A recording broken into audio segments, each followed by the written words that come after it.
Hi everyone, my name is KNS Swami. In this video, we are going to start a new concept that is mass bar spectroscopy. Now, here we are going to discuss about the what is mass bar spectroscopy, what are the topics we are going to study in this particular mass bar spectroscopy. Now, first of all, in this mass bar spectroscopy, so we are going to study the basic principle behind the mass bar spectroscopy, the basic principle behind the mass bar spectroscopy and the recording of mass bar spectra, recording of mass bar spectra, and also number of signals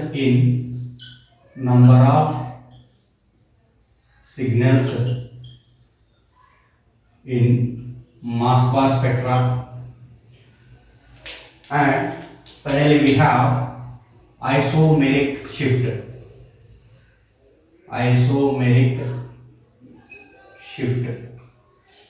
Okay, so here in this mass bar spectroscopy we are going to study what is the basic principle behind the mass bar spectroscopy and how to record the spectra in this mass bar spectroscopy and how to predict the spectral lines which are formed in which are observed in this mass bar spectroscopy, and also number of signals in mass bar spectroscopy and isomeric shift. So this isomeric shift which is similar to chemical shift in the NMR spectroscopy. Okay, so here before going to detail this topic, okay, so why we need to study mass bar spectroscopy and which kind of molecules can give the mass bar spectroscopy. So the first question is, so why we are going to why we need to study mass bar spectroscopy and which kind of molecules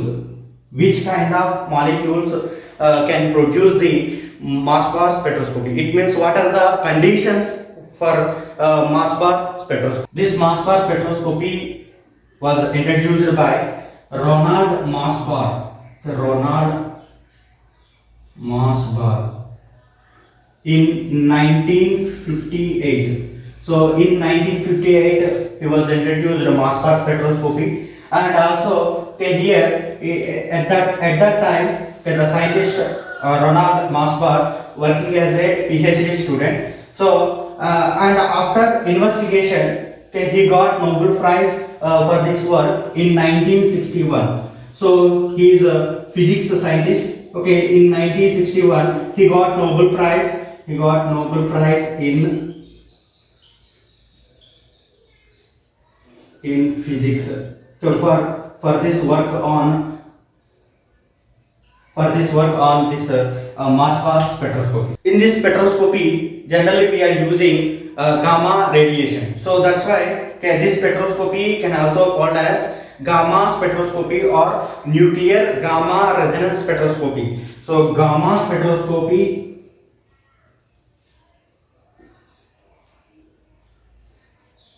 or nuclear gamma resonance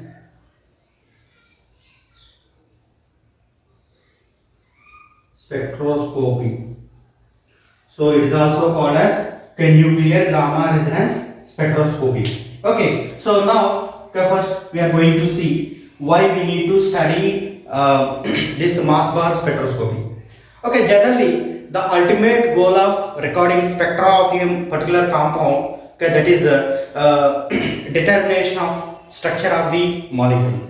So okay, in order to determine the structure of the molecule, we are recording the spectra. Okay, so no one spectroscopy will not give the all the data related to compound. Okay, any single spectroscopy does not give the all the data related to that compound. Okay, so here in this gamma spectroscopy or mass bar spectroscopy, it can provide the data related to nucleus. Okay, so here there is a interaction between the sample and the gamma radiation. Okay, so during this interaction, okay, there is a change in nuclear spins of the compound. Okay, so we can discuss why we need to study this mass bar spectroscopy.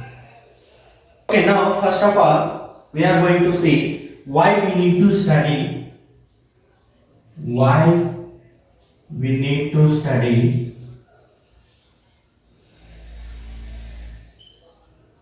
mass bar spectra. Okay, mass bar spectroscopy. So here in this mass bar spectroscopy, it can provide the information about the nucleus. So it can provide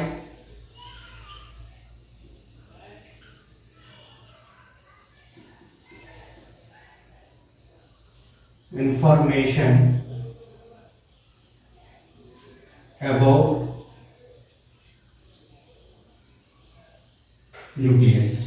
Okay, so like, okay, which kind of information? Here it can provide the information related to the oxidation state of nucleus, oxidation state of nucleus, and also okay, nature of the ligands,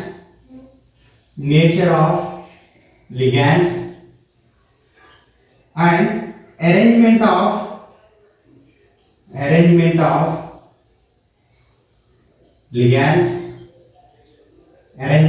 ligands, and also it can use the information about the metal bond length of the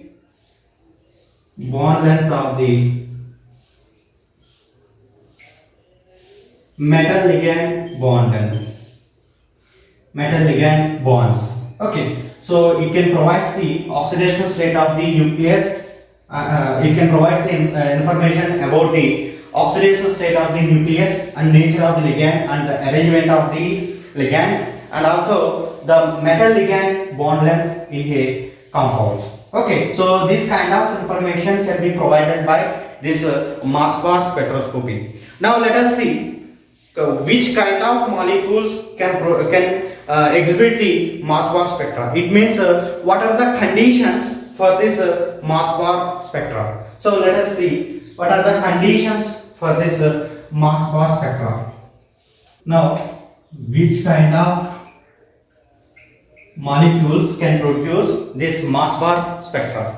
Okay, now the condition for, there are two conditions to produce the to exhibit the mass bar spectra. Okay, so the first condition is, that is the compound must be, the first condition is the compound must be I is greater than 0. It means I is equal to nuclear spin. So here, okay, that compound must be having a non-zero nuclear spin, or it will be having the nuclear spin which is greater than 0. Okay, so this is the first condition, and the second condition, that is I1 is not equal to I2. It means, for example, here, okay, this is the nucleus which is present in the ground state. Okay, so this is the nucleus which is present in the ground state. Okay, so this is the nucleus. So okay, during excitation, okay, after absorbing the, after passing the gamma radiation, it can be promoted into excited state. So it can be excited. So in this ground state, it will be having the nuclear spin, that is I1, and in the excited state, it will be having nuclear spin I2. So the nuclear spin of the ground state and the nuclear spin of the excited state must not be same. Okay, so that's why here the second condition, that is I1 is not equal to I2. It means the ground state nuclear spin is not equals to the excited state nuclear spin. So if the compound satisfies these two rules, that can be exhibit mass bar spectra. So that can be act as a mass bar active nuclei. Okay, so if it is not, it can be a mass bar inactive nuclei. Okay, so generally 80 to 85% of this mass bar studies can be carried on the iron and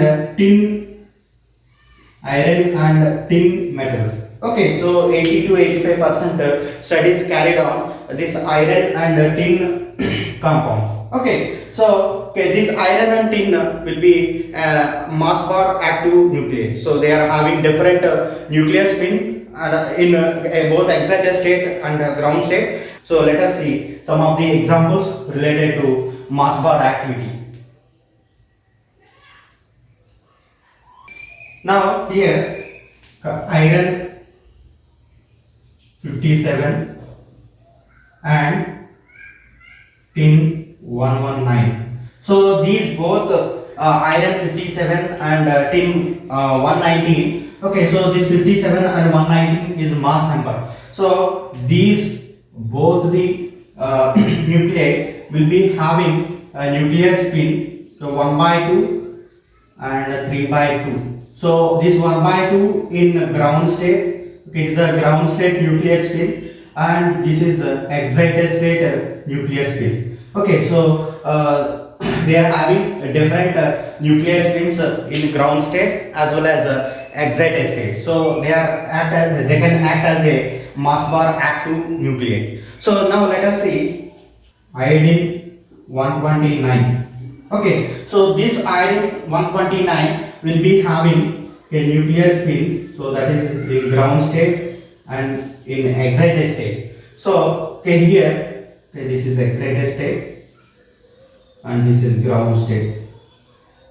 So in this ground state, it will be having nuclear spin, that is 7 by 2. Okay, so it is 7 by 2 and it is 5 by 2.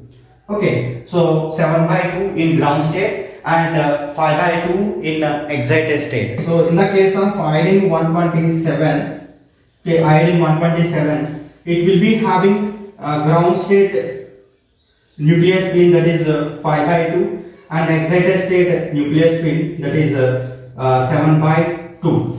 Okay, so this iodine 129 and iodine 127 both are mass bar active. So in iodine 129 we have ground state nuclear spin, that is 7 by 2, and excited state nuclear spin, that is 5 by 2. In the case of iodine 127, it will be having ground state nuclear spin, that is 5 by 2, and excited state nuclear spin, that is 7 by 2.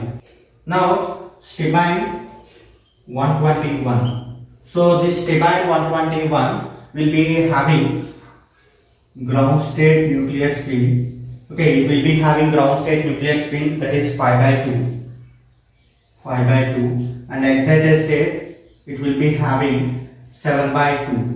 Okay, so this stibine 121 will be having ground state nuclear spin, that is 5 by 2, and excited state it will be having 7 by 2. Now iridium. So it is iridium 193. So this iridium 193, it will be having ground state nuclear spin, that is 1 by 2. So ground state 1 by 2, and excited state it will be having 3 by 2. So in excited state it will be having 3 by 2. Okay, and ruthenium. Okay, ruthenium 99.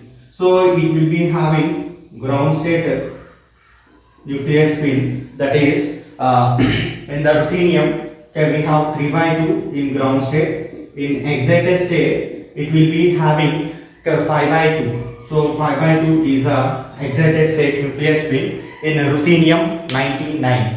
So in arum, so arum 197. So 197. So arum 197, it will be having a nuclear spin in ground state. It will be having 3 by 2, and it will be having excited nuclear spin, that is 1 by 2. So these are the some of the examples which are mass bar active nuclei.